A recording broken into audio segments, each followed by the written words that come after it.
Hello everyone and welcome to my channel Arin এডুকেশনে। আজকে আমরা যে টপিকটা নিয়ে আলোচনা করব বা যে টপিকটা তোমাদের জন্য নিয়ে এসেছি, এটা অলরেডি আমরা এই টপিকটা শুরু করেছি, যেটা আমার আগের ভিডিওতে তোমরা দেখেছো যে আমি ম্যানেজমেন্ট অ্যান্ড অ্যাডমিনিস্ট্রেশন উপর যে পেপারটা তোমাদের রয়েছে, অর্থাৎ এডুকেশনাল অ্যাডমিনিস্ট্রেশন অ্যান্ড ম্যানেজমেন্ট, তার মধ্যে একটি টপিক ছিল যেটা হচ্ছে কোয়ালিটি কন্ট্রোলের ওপরে আমি কিছু বিষয় নিয়ে আলোচনা করেছিলাম।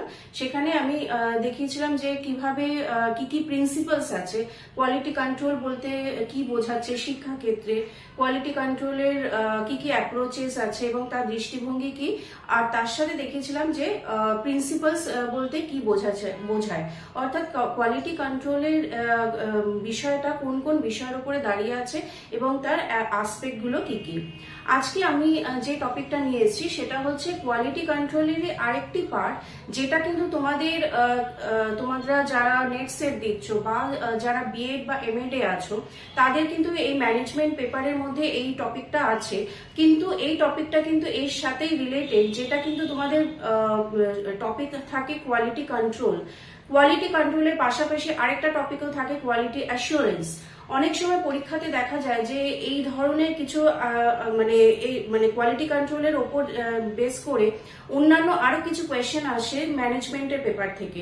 তখন হয়তো তোমরা এই দুটো টপিকের মধ্যে যেহেতু একটা কানেকশন রয়েছে, সেই জন্য দুটো টপিকের সাথে কিন্তু একটু তোমরা কনফিউজ হয়ে যাও।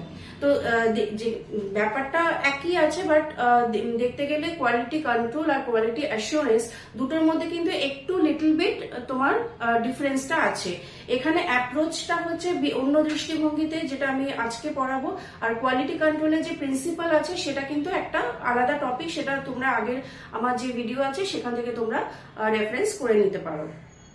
তো আজকে আমরা দেখবো যে কোয়ালিটি অ্যাসুরেন্স বলতে কি বোঝায়। যেখানে তোমাদের যারা নেট সেট দিচ্ছ বা যারা তোমরা বিভিন্ন কম্পিটিটিভ এক্সামে আছো, তাদের কিন্তু এই কোয়েশ্চেনটা অনেক সময় আসে, যেখানে কলাম ম্যাচ করার যে কোয়েশ্চেন গুলো আসে, বা টিক মার্কে যেখানে 4টে অপশন থাকে, সেখানে কিছু স্টেটমেন্ট দিয়ে দেওয়া হয়। সেই স্টেটমেন্টের মধ্যে অনেক সময় কোয়ালিটি কন্ট্রোলের একটা অপশন থাকে, কোয়ালিটি অ্যাসুরেন্সের একটা অপশন থাকে, এছাড়া আরো অন্যান্য যে টপিক গুলো আছে এই রিলেটেড, অর্গানাইজেশনাল ডেভেলপমেন্টের একটা টপিক আছে। তো এই বিভিন্ন দিকের কিন্তু কোয়েশ্চেন গুলো একসাথে মার্চ করা থাকে। তখন তোমরা হয়তো এই স্টেটমেন্টটা ঠিক বুঝতে পারবে না যে কোয়ালিটি কন্ট্রোল কোনটাকে বলছে, কোয়ালিটি অ্যাসুরেন্স কোনটাকে বলছে। তো আজকে আমি তোমাদেরকে যে টপিকটা নিয়ে এসেছি সেটা হচ্ছে কোয়ালিটি অ্যাসুরেন্সের উপরে আমি একটা ছোট্ট করে একটা নোটস বলতে পারো, বা একটা সংক্ষিপ্ত আলোচনা আমি তোমাদের কাছে আজকে করব। তো আশা করি তোমরা যারা এই ফিল্ডে আছো বা এই নিয়ে পড়াশোনা করছো, বিএড আছো, এমএড এ আছো, বা এডুকেশন কোর্স সাবজেক্ট নিয়ে যারা আছো, বা নেট সেট দিচ্ছ, এছাড়া টেট যারা দিচ্ছ, বা ইটিই যে কোর্সে আছো, তো তোমাদের এই টপিকটা কিন্তু অনেকটা হেল্পফুল হবে। আশা করি তোমাদের টপিকটা তোমাদের নিজেদের নোটস বানাতে বা তোমাদের পেপার রেডি করতে অনেকটা হেল্পফুল হবে। তাহলে চলো আজকে আমরা শুরু করি কোয়ালিটি অ্যাসুরেন্সের ডিফারেন্ট অ্যাপ্রোচেস গুলো কি কি। প্রতিষ্ঠানে উন্নত বা বলতে পারেন দক্ষতা সম্পন্ন ব্যক্তিদের মতামতের ভিত্তিতে কোয়ালিটি অ্যাসুরেন্সকে মোটামুটি 4টি দৃষ্টিভঙ্গিতে দেখানো হয়েছে, অর্থাৎ ডিফারেন্ট অ্যাপ্রোচেস এখানে বলতে কোন কোন দৃষ্টিভঙ্গিতে এই বিষয়টাকে গুরুত্ব দেওয়া হয়েছে। মূলত 4টি বিষয়ের উপরে বিভিন্ন তাদের মতামত গুলো এখানে দেওয়া হয়েছে। যে 4টি বিষয় হলো, ফার্স্ট আমরা দেখছি একাডেমিক অ্যাপ্রোচ, অর্থাৎ একাডেমিক সংক্রান্ত যে বিষয়গুলো বা যে বিষয় বা বস্তুগুলো আমাদের সামনে আসে, সেই বিষয়গুলো তার পদ্ধতি, তার নীতি, তার মূল্যায়ন এবং পেশাগত দক্ষতা ও কর্তৃত্বের উপরে নির্ভরশীল।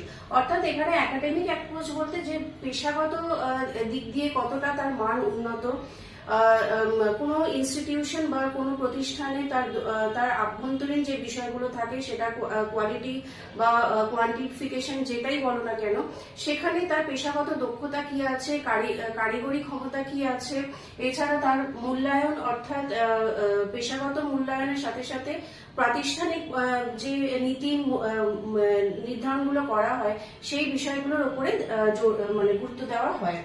নেক্সট আছে অ্যাডমিন অ্যান্ড ম্যানেজমেন্ট অ্যাপ্রোচ, অর্থাৎ অ্যাডমিন বলতে আমরা ব্যবস্থাপনা, যে কোনো প্রতিষ্ঠান বা যে কোনো সংস্থার ব্যবস্থাপনা এবং প্রশাসনিক স্তর কিভাবে আরো উন্নত করা যায়, সেখানে কি কি বিষয়গুলোর উপরে জোর দেওয়া হয়, তার পদ্ধতি, তার নীতি নির্ধারণ, তার পরিকাঠামো এবং তার সাথে সাথে প্রশাসনিক ব্যবস্থার যথেষ্ট উন্নতিকরণ। অর্থাৎ এখানে পেশাগত দক্ষতার সাথে সাথে শিক্ষণীয় বিষয়গুলো কি কি থাকবে, পাঠ্যক্রম কি পাঠ্যক্রমের আভ্যন্তরীণ বিষয়গুলো কি কি থাকবে, সেই সমস্ত বিষয়ের উপরে এখানে গুরুত্ব দেওয়া হয়।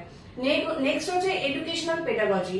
এডুকেশনাল পেডাগজিটা হচ্ছে যে শিক্ষা প্রতিষ্ঠানে, অর্থাৎ আমরা ম্যান পাওয়ার বা রিসোর্স আমরা বলি, মেইন রিসোর্সটা কি হয়, কোনো প্রতিষ্ঠানকে চালাতে গেলে সেখানে প্রশিক্ষণ প্রাপ্ত এবং শিক্ষিত ব্যক্তিগণের আমার প্রয়োজন হচ্ছে। অর্থাৎ এখানে টিচিং লার্নিং প্রসেসটা আমার কিভাবে চলছে, অর্থাৎ এখানে শিক্ষিত এবং প্রশিক্ষিত অর্থাৎ ট্রেনিং প্রাপ্ত শিক্ষণ দক্ষতা কিভাবে দেওয়া হচ্ছে, সেখানে যে শিক্ষণ বা টিচিং লার্নিং প্রসেসটা চালানো হচ্ছে সেখানে তাদের গুণগত মান কিরকম, অর্থাৎ এখানে যে শিক্ষকরা থাকবেন তাদের গুণগত মান কিরকম, অর্থাৎ তাদের টিচিং লার্নিং এক্সপিরিয়েন্স কি আছে, এছাড়া তাদের পড়ানোর দক্ষতাটা কি কোথায় আছে, অর্থাৎ লার্নিং এক্সপিরিয়েন্সের সাথে সাথে টিচিং এক্সপিরিয়েন্স। তো সেই বিষয়গুলোর উপরে এখানে জোর দেওয়া হচ্ছে, অর্থাৎ এডুকেশনাল পেডাগজি যেটা। এবং নেক্সট হচ্ছে যে professionalism and quality of learning, যেটা সব থেকে বেশি গুরুত্বপূর্ণ। যে আমি কোনো প্রতিষ্ঠান খুললাম এবং তার সাথে আমার বাস্তবিক বা বাস্তব যে বিষয়গুলো তার সাথে যদি আমার কোনো ব্যালেন্স না থাকে, যদি সামঞ্জস্যই না থাকে, অর্থাৎ বর্তমান সামাজিক চাহিদার সাথে সাথে আমাকে সেই বিষয়গুলো রাখতে হবে যেটা কিনা বর্তমান সমাজের চাহিদার পরিপ্রেক্ষিতে আমার তৈরি করা হবে। ইনস্টিটিউশনে যে বিষয়গুলো আমাদের দেওয়া হবে সেই বিষয়ের সাথে যেন সামাজিক গুরুত্বটা কিন্তু ততটাই সামঞ্জস্যপূর্ণ হতে হবে এবং ব্যালেন্স হতে হবে। অর্থাৎ এবং তার সাথে হতে হবে যে পেশাগত দক্ষতা, অর্থাৎ যে কোনো শিক্ষা প্রতিষ্ঠান কি বা যে কোনো সংস্থার ক্ষেত্রে হয় কি, যে শিক্ষক নিয়োগ করা হচ্ছে বা সেখানে যে ব্যক্তিগণ থাকছে তারা কতটা প্রশিক্ষিত এবং তাদের প্রফেশনালিজম, অর্থাৎ এখানে তাদের নিজেদের কাজের প্রতি দায়িত্বশীলতা, তাদের রেসপন্সিবিলিটি, তাদের কর্তব্য কতটা, সেই বিষয়গুলো এখানে যাচাই করা হয়। অর্থাৎ এখানে মূল্যবানটা সেখানে দেখা হয়। এবং তার সাথে হচ্ছে কোয়ালিটি অফ লার্নিং, অর্থাৎ যে মানে এখানে টিচিং লার্নিং যে প্রসেসটা, অর্থাৎ এখানে শিক্ষণ দক্ষতা, তার সাথে সাথে লার্নিং প্রসেস, এই বিষয়গুলোর মধ্যে কতটা মূল্য দেওয়া হচ্ছে, অর্থাৎ এখানে কোয়ালিটিগত বিষয় কতটা এখানে দেখা হচ্ছে, কতটা গুণমান তার থাকছে, অর্থাৎ এখানে ভ্যালিডিটি কতটা থাকছে।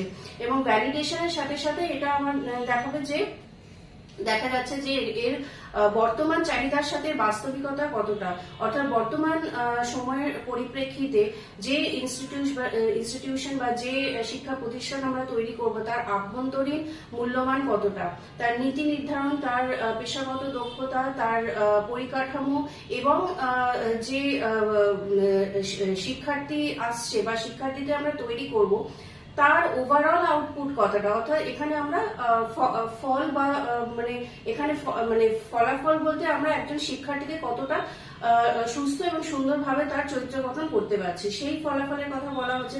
অর্থাৎ উৎপাদিত দ্রব্য বলতে এখানে শিক্ষার্থীদেরকে বোঝানো হচ্ছে। অর্থাৎ যে কোনো আমরা জানি যে প্রোডাক্টিভিটি বা প্রোডাকশন বলতে আমরা কি বুঝি শিক্ষার ক্ষেত্রে, সেটা হচ্ছে যে আমরা অর্থাৎ স্টুডেন্টদের কিভাবে আমরা তৈরি করছি, তাদের চারিত্রিক গঠন কিভাবে হচ্ছে এবং তার ওভারঅল তার ডেভেলপমেন্টটা কিভাবে হচ্ছে। এবার সেটার জন্য কিন্তু আমাকে ইনস্টিটিউশনাল কোয়ালিটির ওপরে আমার কিন্তু গুরুত্ব দিতে হবে। এবং ইনস্টিটিউশনাল কোয়ালিটি আমার তখনই হবে যখন এই অ্যাপ্রোচগুলো, অর্থাৎ প্রত্যেকটা ক্ষেত্রে কিন্তু এই অ্যাপ্রোচগুলো যদি আমার সঠিকভাবে রূপায়ণ করা থাকে। এবং এর সাথে আরেকটা যে বিষয় হচ্ছে ডিফারেন্ট অ্যাপ্রোচের সাথে কোয়ালিটি অ্যাসুরেন্সকে কিন্তু দুটো ভাগ হয়। দুটো ভাগ বলতে এখানে একটা হয় এক্সটার্নাল, আরেকটা হচ্ছে ইন্টারনাল। অর্থাৎ এখানে দুটো টাইপস আসছে, দুটো টাইপস কেন আসছে? কারণ প্রত্যেকটা ইনস্টিটিউশনে কিন্তু দুটো বিষয় থাকে, একটা হচ্ছে এক্সটার্নাল, অর্থাৎ বাহ্যিক পরিকাঠামো কিরকম, কোনো একটা ইনস্টিটিউশন বা কোনো একটা প্রতিষ্ঠানের বাহ্যিক পরিকাঠামোর ওপরে কিন্তু শিক্ষার মূল্যায়ন, শিক্ষার কার্যকারিতা, শ্রেণীকক্ষ পরিচালন করা, এবং যেটা এখানে আছে যে এডুকেশনাল পেডাগজির মধ্যে কিন্তু ক্লাসরুম ম্যানেজমেন্টটাও একটা কিন্তু বিষয়। অর্থাৎ আমি ক্লাসকে কিভাবে আমি রিপ্রেজেন্ট করছি, কিভাবে ক্লাসরুমকে আমি ম্যানেজ করছি, ক্লাসে কি কি বিষয়গুলো আমাকে মানে ইন্টারনাল যে বিষয়গুলো সেটা আমার কিভাবে দেখতে হচ্ছে, তো এই সমস্ত বিষয় কিন্তু দেখা হয়। অর্থাৎ এক্সটার্নাল পরিকাঠামো, অর্থাৎ এক্সটার্নাল বাহ্যিক বিষয়গুলো আমার এখানে জোর দেওয়া হচ্ছে। অর্থাৎ বাহ্যিক এখানে পরিকাঠামো হতে পারে, সামাজিক পরিস্থিতি হতে পারে, অ্যাডমিনিস্ট্রেশন অ্যান্ড যে লস গুলো আছে সেগুলো আমার কতটা এখানে কার্যকরী হচ্ছে সেটা হতে পারে, পরিকাঠামো অর্থাৎ ইনফ্রাস্ট্রাকচার হতে পারে, এবং তার সাথে সাথে সামাজিক চাহিদা, অর্থাৎ কোন সোশিও ইকোনমিক্যাল জায়গায় থেকে আমি বা সময়ের পরিপ্রেক্ষিতে আমরা সেই বিষয়গুলোর উপরে দেখছি, অর্থাৎ প্রতিষ্ঠানের গুণমান। এবং ইন্টারনাল বিষয় হচ্ছে যেটা আমি একটু আগে বললাম যে ম্যানেজমেন্ট আছে, ক্লাসরুম ম্যানেজমেন্ট, অ্যাডমিনিস্ট্রেশন, এছাড়া হচ্ছে শিক্ষার্থীদের কিভাবে আমি ট্রেনিং দিচ্ছি, অর্থাৎ মানে টিচিং লার্নিং প্রসেসটা আমার কিভাবে চলছে, কি কি পেডাগজিক্যাল বিষয়গুলো আমাকে দেখতে হচ্ছে, সেই বিষয়গুলো কিন্তু এখানে দেখা হচ্ছে। অর্থাৎ গুণমান বলতে আমরা এখানে কোয়ালিটি অ্যাসুরেন্স এর সাথে সাথে তার ভ্যালিডিটি এবং তার কার্যকারিতা, অর্থাৎ শ্রেণীকক্ষ পরিচালনার বিষয়গুলো কিন্তু এখানে চলে আসছে। কোয়ালিটি অ্যাসুরেন্সের যে বিষয়গুলোর সাথে আরেকটা যেটা এর আগেও আমরা দেখেছি যে কোয়ালিটি কন্ট্রোল, মূলত এই দুটোর মধ্যে কিন্তু একটু হলেও কোথাও ডিফারেন্স আছে, বা তোমাদের যে কোয়েশ্চেন পাবে সেখানেও তোমরা দেখবে যে কোয়ালিটি অ্যাসুরেন্সের মধ্যে কিন্তু অনেক সময় যেগুলো ম্যাচ যে কোয়েশ্চেন গুলো থাকে, এছাড়া ওখানে যে অপশনাল যে থাকে, চারটে অপশনের মধ্যে একটা যেটা চুজ করতে হয়, সেখানে কিন্তু এরকম অ্যাপ্রোচেস গুলো দেওয়া থাকে। তোমাদেরকে দেখতে হবে যে কোয়ালিটি কন্ট্রোলের সাথে কোয়ালিটি অ্যাসুরেন্সে কিন্তু একটু হলেও কোথাও তোমাদের নোটস যখন বানাবে সেখানে সেই বিষয়টা একটু দেখে রাখবে। তাহলে কি আমরা দেখে পেলাম যে কোয়ালিটি অ্যাসুরেন্সের সাথে আমার মূলত এই চারটে বিষয়গুলো আমার দাঁড়িয়ে আছে। আমার মনে হয় আমি জিনিসটা অনেক কম্প্যাক্ট ভাবে তোমাদেরকে বোঝানোর চেষ্টা করলাম। যদি এই রিলেটেড আরো কিছু তোমাদের কোয়ারিজ থাকে বা এই পেপার রিলেটেড আরো কিছু যদি জানতে চাও, অবশ্যই আমাকে কমেন্ট বক্সে আমাকে জানাবে। আশা করি তোমাদের এই পেপারটা বুঝতে সুবিধা হয়েছে, কারণ এই ছোট ছোট বিষয়গুলো কিন্তু তোমাদের যারা কম্পিটিটিভ এক্সাম দিচ্ছ বা সামনে তোমাদের পরীক্ষা আছে, বা যারা বিএডে আছো বা এমএডে আছো, তোমাদের এই পেপারটা কিন্তু অনেকটাই হেল্প করবে। এই সংক্রান্ত আরো যদি কোনো কোয়ারিজ থাকে অবশ্যই আমাকে কমেন্ট বক্সে জানাবে। আশা করি পেপারটা তোমাদের, আজকের টপিকটা তোমাদের হেল্পফুল হবে তোমাদের নেক্সট পেপার রেডি করতে বা তোমাদের নিজেদের নোটস গুলো তৈরি করতে। তো যদি ভিডিও ভালো লেগে থাকে, ভিডিওকে অবশ্যই লাইক, শেয়ার আর সাবস্ক্রাইব করে দিও। আর আমি এই রিলেটেড আরো কিছু ভিডিও খুব তাড়াতাড়ি নিয়ে আসবো। So thank you, thanks for watching.